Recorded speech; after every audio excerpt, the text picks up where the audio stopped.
وہ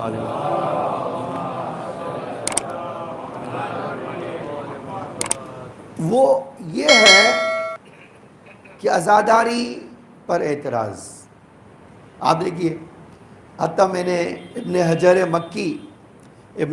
مکی جو آپ اسی سے اندازہ لگا سکتے ہیں کہ ابن حجر مکی ان اہل سنت کے نزدیک اتنے معتبر ہے کہ بہت ساری کتابیں انہوں نے لکھی، حتیٰ صواعق المعرقہ بھی انہوں نے شیعوں کے خلاف لکھی. انہوں نے اپنی کتاب میں لکھا کہ سب سے پہلے جو عزاداری کے خلاف حرمت کا فتویٰ دیا اور عاشورے کو جشن منایا وہ تھے عبد الملک ابن مروان اور ان کے حواری اور ان کا وہ گورنر حجاج ابن یوسف ثقفی.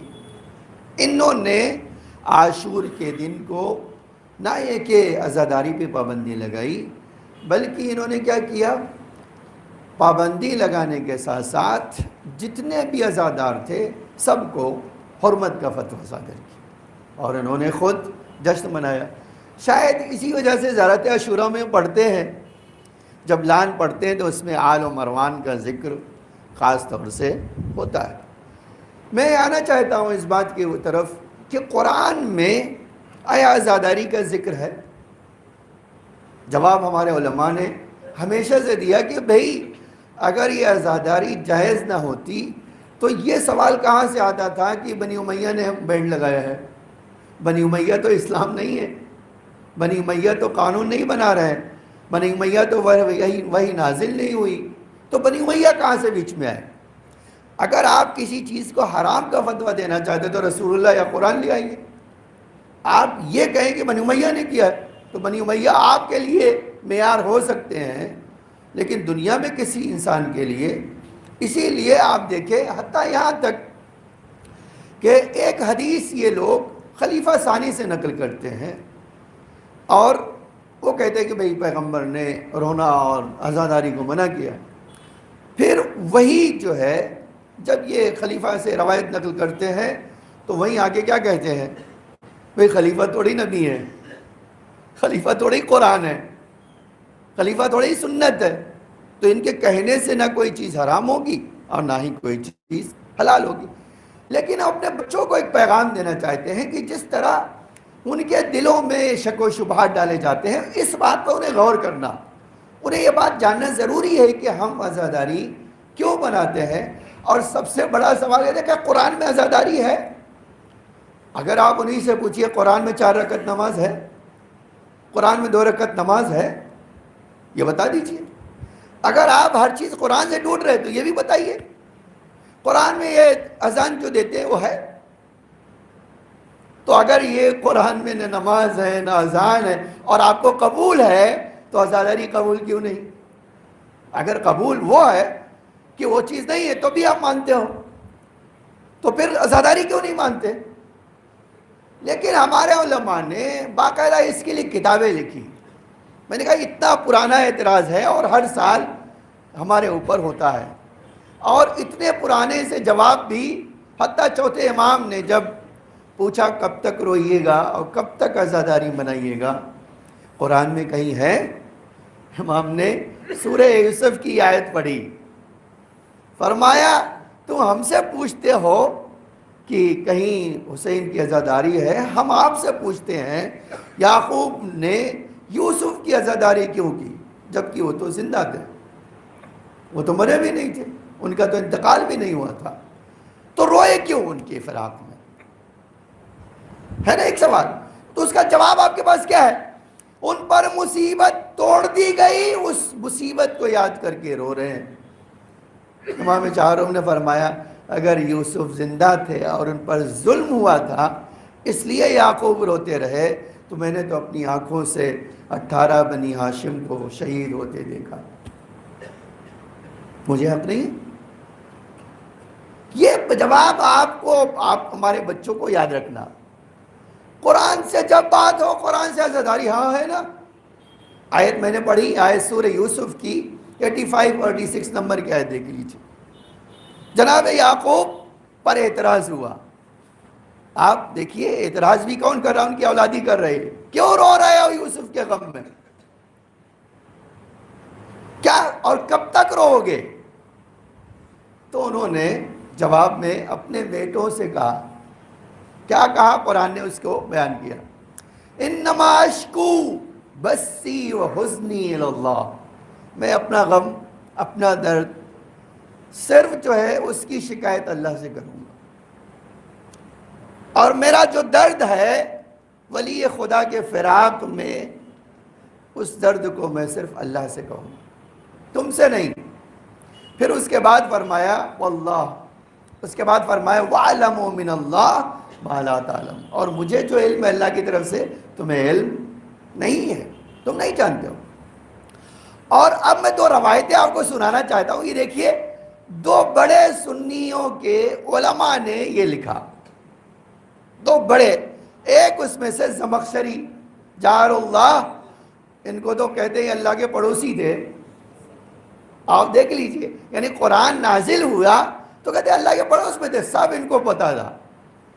اچھا اگر سب پتا ہے تو یہ بھی پتا ہے، اب وہ حدیث سن لیجئے انہوں نے کیا نقل کی ہے۔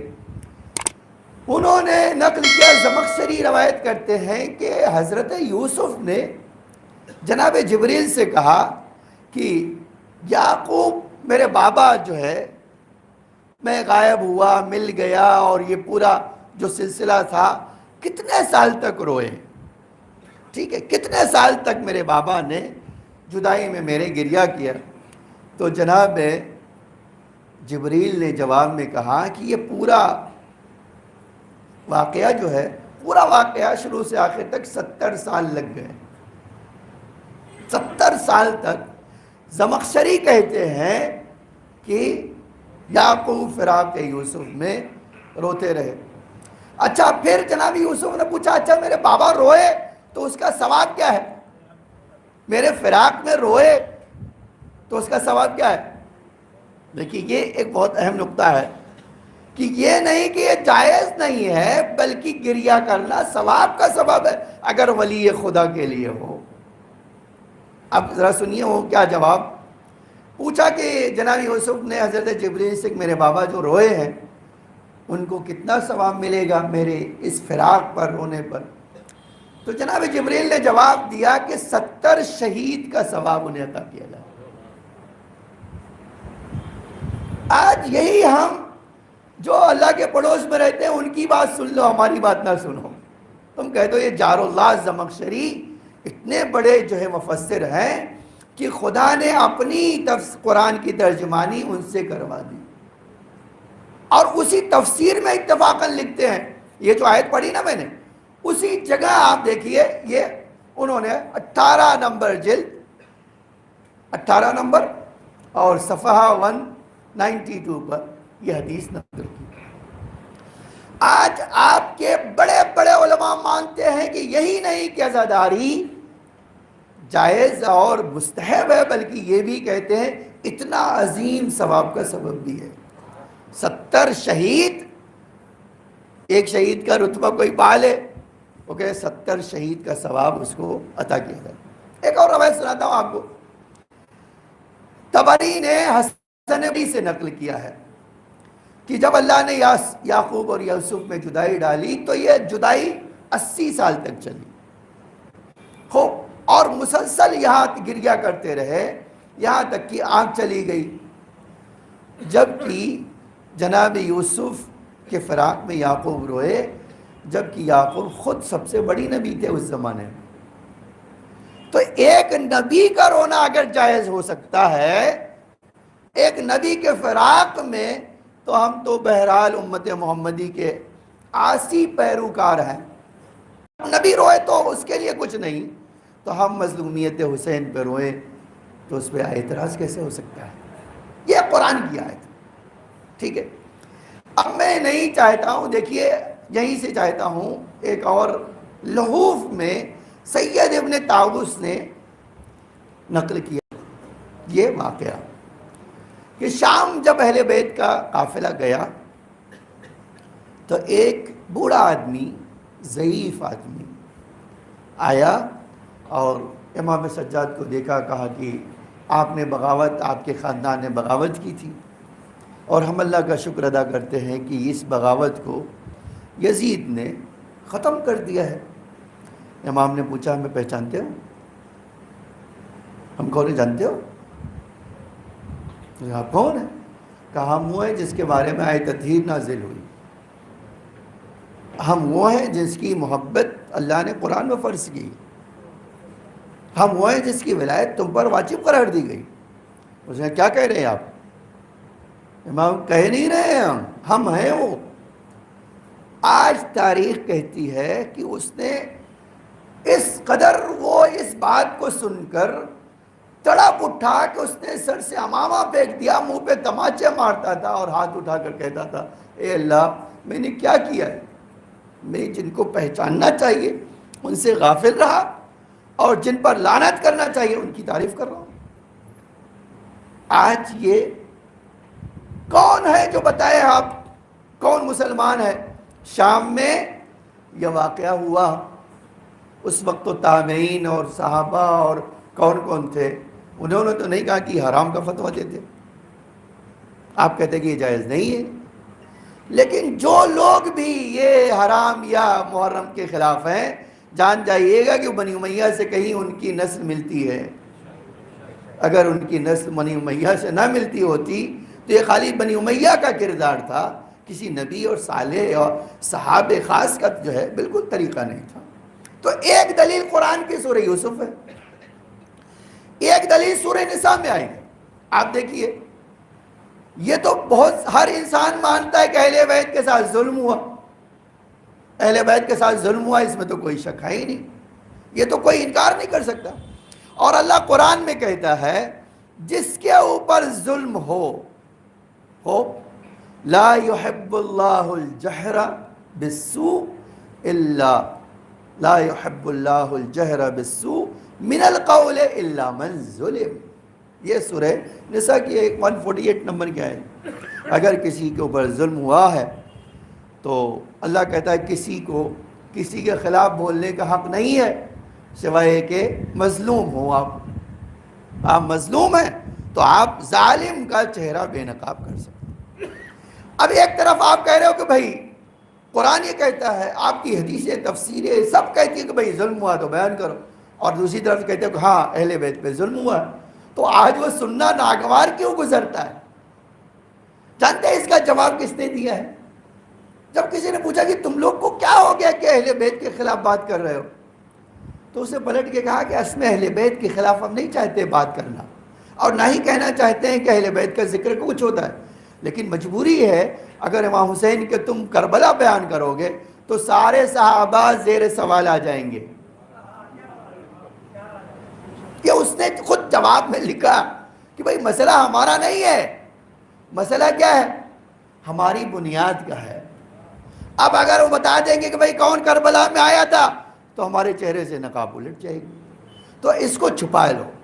تو جو لوگ آج ہمارے خلاف بات کر رہے ہیں ان کو یہ جاننا چاہیے کہ آپ اہل بیت پہ ظلم کر کے کہیں منہ نہیں چھپا سکتے ہو، یہ اللہ کا کام ہے۔ اللہ کہتا ہے تم یہ کام کر کے دیکھو، ہر چہرے کو بے نقاب کروں گا۔ اور آج ایسا ہوا یا نہیں ہوا؟ آج ہو گیا۔ تو ایک دلیل کیا ہے؟ سورہ نساء کی آیت، اہل بیت پہ ظلم ہوا، جہاں کوئی مظلوم کا ذکر ہوگا وہاں ذکر کرنا حق پہ جانب ہوگا، آپ کو بیان کرنا ہے۔ آج ہم یہی تو کر رہے ہیں کہ بھائی ہم اہل بیت کا ذکر کر کے بتا رہے ہیں کون آیا تھا کربلا میں امام حسین کے خلاف لڑنے کے لیے، کون آیا تھا جس نے اہل بیت کے ساتھ یہ کام کیا۔ ایک یہ چیز، ایک اور قرآن کی آیت سورہ حج میں ہے، آج یہ آپ دیکھیے سورہ حج میں آیا مَن يُعَظِّمُ شَعَائِرَ اللَّهِ فَإِنَّهَا مِن تَقْوَى الْقُلُوبِ۔ اگر واقعاً متقی بننا چاہتے ہو تو اللہ کی نشانیوں کی عزت کرنا سیکھو۔ جس آدمی کے دل میں اللہ کی نشانیوں کی عزت نہیں ہوگی وہ واقعی متقی نہیں بنے گا، اس کا معنی یہی ہے۔ اب محدث دہلوی جو ہمارے وہاں تھے دلی میں، محدث دہلوی کہا ہی جاتا ہے ان کو اسی لیے کہ وہ دہلی کے تھے، حجت البالغہ نام کی کتاب میں اسی آیت کے ذیل میں لکھتے ہیں، آپ دیکھو کتنی بڑی منافقت ان لوگوں کے پاس تھی کیسا واقعا ان کا دل جو ہے میں بیماری تھی، اور اہل بیت کے ذکر چھپا کے اس بیماری میں مزید اضافہ کر لیا انہوں نے. اور اب تو اللہ کے پاس پہنچ گئے ہوں گے. اللہ کے فرشتے تو کسی کے ساتھ رحم کرتے نہیں، کیسے استقبال کیا ہوگا وہ خود ہی جانتے ہیں. لیکن یہ بات تو ہے نا کہ اللہ کے فرشتے تو کسی کے ساتھ. خوب اب سنیے وہ روایت جو انہوں نے نقل کی. کہتے ہیں دیکھیے، شاعر اللہ سے محبت کرنا اللہ نے واجب کیا ہے قرآن میں. ہر چیز جو اللہ سے جڑ جائے وہ شاعر اللہ ہے، اور اس کی محبت انسان کے اوپر واجب ہے. اس کے بعد کہتے ہیں کہ دیکھیے یہ بات آپ یاد رکھیے، اور ہر آدمی کو یاد رکھنا چاہیے. انہوں کیا کہتے ہیں کہ دیکھیے یہ جو ہے بتانا چاہتے ہیں کہ حقیقت میں یہ جو قرآن ہے اور یہ آیت ہے، اس میں یہ بتایا گیا ہے کہ ولی خدا کون کون سے ہو سکتا ہے. اللہ کی نشانی کیا ہو سکتی ہے؟ کہتے قرآن نشانی ہے اللہ کی، کعبہ نشانی ہے اللہ کی، صفا مروہ نشانی ہے اللہ کی. تو جب اینٹ پتھر نشانی ہو سکتے ہیں تو زندہ اہل بیت رسول کی اولاد نشانی نہیں؟ آپ کبھی سوچئے کہ بھئی یہ جو مسئلہ ہے، آپ رسی جو ہے دمبے کی گردن میں ڈال دیجئے وہ اللہ کی نشانی ہے، اور اہل بیت کی عورتیں نشانی نہیں ہیں، اہل بیت کا خیمہ نشانی نہیں، یہ علامات جو رکھے ہیں وہ نشانی نہیں ہے، یہ مشق سکینہ نشانی نہیں ہے. تو آپ کے وہاں تو پتھر ہو سکتا ہے نشانی، اہل بیت نہیں ہو سکتے. یہ ہے آپ کی منافقت. بعد میں کہتے ہیں کہ ہاں یہ بھی ہو سکتا ہے. یہ ہو سکتا نہیں، یہی ہے. اگر کسی چیز کو کوئی چیز کو دیکھ کر اللہ یاد ہوتا ہو تو سوائے اہل بیت کے اور کوئی نہیں ہے. عزیزانی گرامی یہ بات ختم کر رہا ہوں اسی پر. اور چوتھی چیز جو ہے اہل بیت کی محبت. قرآن کہتا ہے قُلْ لَا أَسْأَلُكُمْ عَلَيْهِ أَجْرًا إِلَّا الْمَوَدَّةَ فِي الْقُرْبَى. ظاہراً میں نے 29 ذی الحجہ کی جو خطبہ تھا اس میں یہ بات کہی کہ جب یہ آیت پڑھتے تھے تو جو اصحابی تھے روتے تھے امام حسین کے سر کو نیزے پہ دیکھ کے. کہتے یہ محبت ہم ادا کر رہے ہیں. یہ ہے ان کے ساتھ جس محبت کو ہم سے کہا گیا کہ ہر صورت میں تم سے واجب ہے، اسی محبت کی ادائیگی ایسی ہو رہی. پھر انہی صحابہ میں سے انہوں نے کہا کہ نہیں، یہ محبت نہیں ہے، دشمنی ہے، اور ہر دشمن اہل بیت پر خدا کی لعنت ہو. بسم اللہ الرحمن الرحیم. قل هو اللہ احد اللہ الصمد لم یلد ولم یولد ولم یکن له کفوا احد.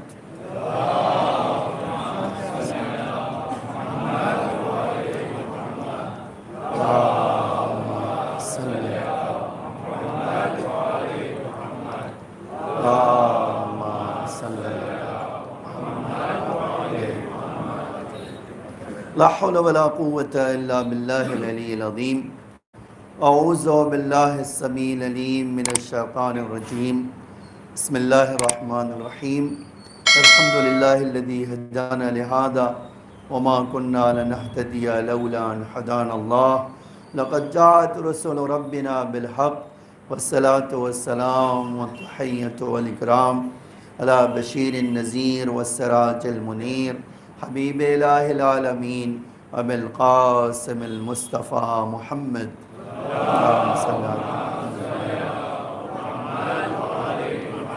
وعلى آلہ الطیبین الطاہرین المعصومین المظلومین الغر الميامین، لا سیما الامام المبین بقیت اللہ فی الارضین الحجۃ الثانی عشر الامام المہدی المنتظر صلوات اللہ وسلامہ علیہ. اما بعد یا عباد اللہ اوصیکم ونفسی بتقوی اللہ فإن التقوی خیر الزاد لیوم لا ينفع فیہ مال ولا بنون الا من اتی اللہ بقلب سلیم.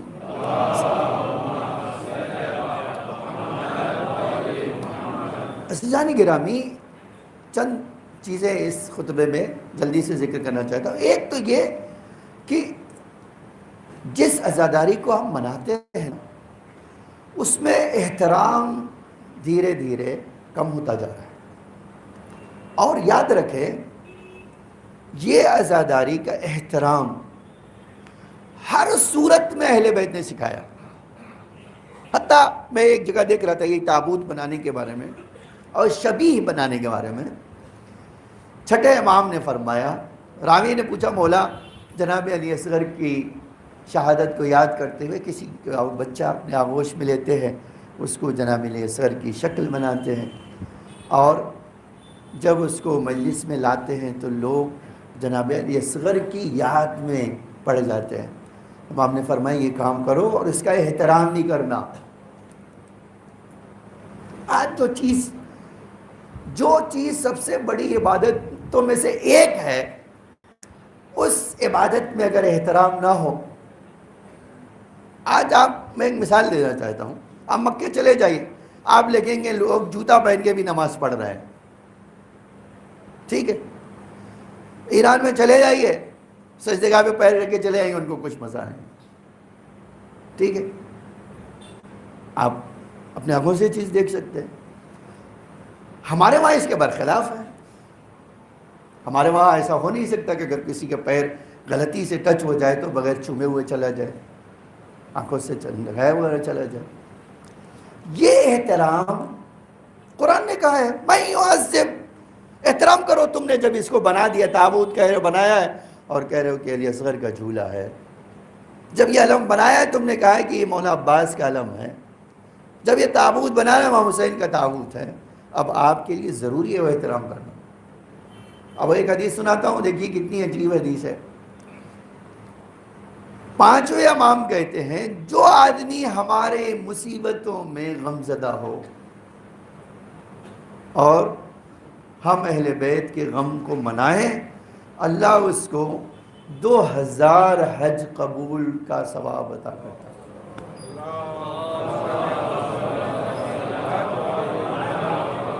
آپ یہاں آتے ہیں بس مجلس, آپ ابھی اشرا پہلا گزر گیا, آپ یقین جانیں یہ 10 دن وہ اللہ کی عظیم نعمت ہے جو کیا کیا چیزیں انسانوں کو اللہ دے دیتا ہے, یہ شاید ان کو احساس نہیں. اور یہی کیا, اس سے بڑا کیا احساس ہو, ایک دن آ کر بیٹھے انسان اور 2000 حج اور عمرہ. میں نے پیغمبر اسی حدیث میں یہ بھی دیکھا کہ امام فرماتے یہی نہیں بلکہ تم نے 2000 جنگ رسول اللہ کی حمایت میں کیا ہے. اللہ اکبر. اب یہ چیز آپ کہ کیا فرق پڑتا ہے ہمیں, تھوڑا ایسا کچھ ہوتا ہے. بھائی اگر آپ کا دل اللہ کے سامنے نہیں جھکے گا تو مسلمان کیسے آپ؟ مسلمان کا مطلب ہی ہوتا ہے کہ آپ کا دل جو اللہ کا قانون اس کے سامنے جھک جائے گا. اور اسی جھکنے کا دوسرا نام احترام. اسی کا تو دوسرا نام احترام ہے, اس کے علاوہ تو احترام کوئی چیز نہیں ہے. احترام کا مطلب یہ ہے کہ میرا دل جھکتا ہے اس کے سامنے. تو یہ کیسے ہو سکتا ہے کہ آپ عزاداری کی چیزیں جو ہے علم ہو یا اس طرح کی جو چیزیں ہیں ان کو کیا کریں, احترام نہ کریں. احترام بہرحال ضروری ہے. اور ایک حدیث پڑھ کے بعد مکمل کر لیتا ہوں. یہ امام رضا علیہ السلام کی حدیث ہے.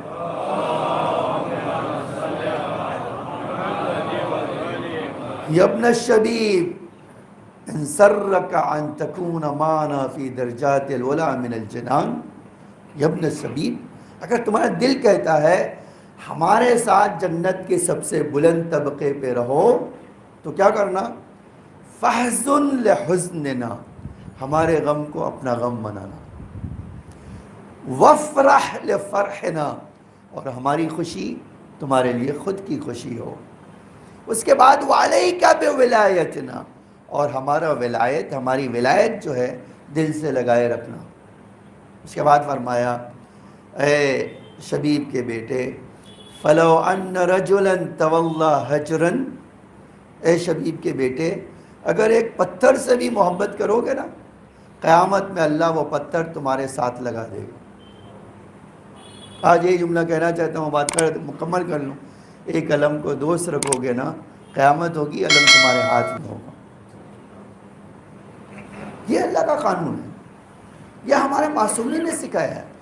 آپ یقین جان لیں کہ جو قانون ہم شیعہ فالو کرتے ہیں وہ کوئی کسی کی مرضی نہیں ہے، وہ اہل بیت کی مرضی ہے، وہ خدا کی مرضی ہے، اور اسی کو دین کہتے ہیں۔ اس کے علاوہ تو کچھ دین ہے ہی نہیں۔ دین اللہ اور اللہ کے رسول کی مرضی کا نام ہے، اور اللہ نے جو چیز بڑی آسانی سے آپ کو دے دی ہے نا، اس کی قدر اگر آپ نہیں کریں گے تو اللہ کیا کرے گا؟ وہ نعمت چھین کر کسی اور کو دے گا۔ یہ اللہ کا قانون، تم نہیں کرو گے اس کی، کیا کرے گا؟ کسی اور کو آپ سے لے کر دے دے گا، جو اللہ آپ سے بہتر کام کر سکے گا۔ انشاءاللہ ہم اس عزاداری میں ایام عزا چل رہے ہیں تو ہم شریک بھی ہوں، اور احترام کے ساتھ شریک ہوں، اور عزت کے ساتھ شریک ہوں، تاکہ ہمیں وہ اجر مل سکے جو ہمیں اہل بیت اور معصومین کے ساتھ محشور کرتے ہیں۔ انشاءاللہ میں اپنے لیے اور آپ کے لیے دعا کرتا ہوں کہ اللہ ہمیں واقعی عزاداروں میں قرار فرمائے۔ اللہم صلی علی محمد عبدک ورسولک وصفیک وخیرتک من خلقک ابو القاسم المصطفى محمد۔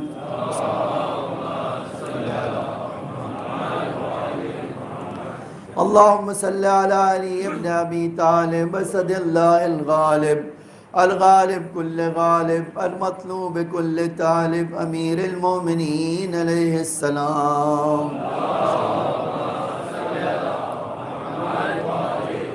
اللہم صلی علی فاطمة سیدۃ نساء العالمین۔ اللہم صلی علی الحسن والحسین سید شباب اہل الجنت امام المومنین۔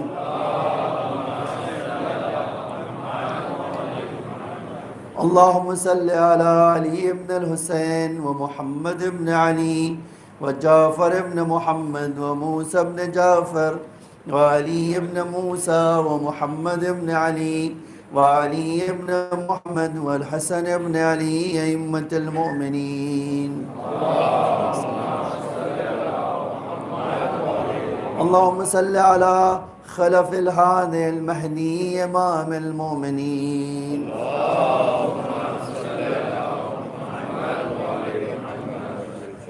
اللہم صلی علی فاطمة وابیہا وبعلہا وبنیہا وسر المستودع فیہا بعدد ما احاط بہ علمک۔ کہ اللہ ہمارے ڈھیر سارے گناہوں کو معاف فرما، ہماری عبادتوں کو قبول فرما، ہمارے مولا کے ظہور میں تعجیل فرما، زمین کو آقا کے ظہور کے لیے آمادہ فرما، ہم سب کو آقا کے خدمت گزاروں اور ناصروں میں قرار فرما۔ اے اللہ مومنین جہاں بھی ان کی جان و مال عزت آبرو کی حفاظت فرما۔ اے میرے معمود تجھے محمد اور آل محمد کا واسطہ ہمیں نور آل محمد سے مزین فرما۔ اے اللہ ہم سب کی روزی میں اضافہ فرما، جو مومنین بیمار ہیں انہیں شفاء عاجل و کامل عطا فرما۔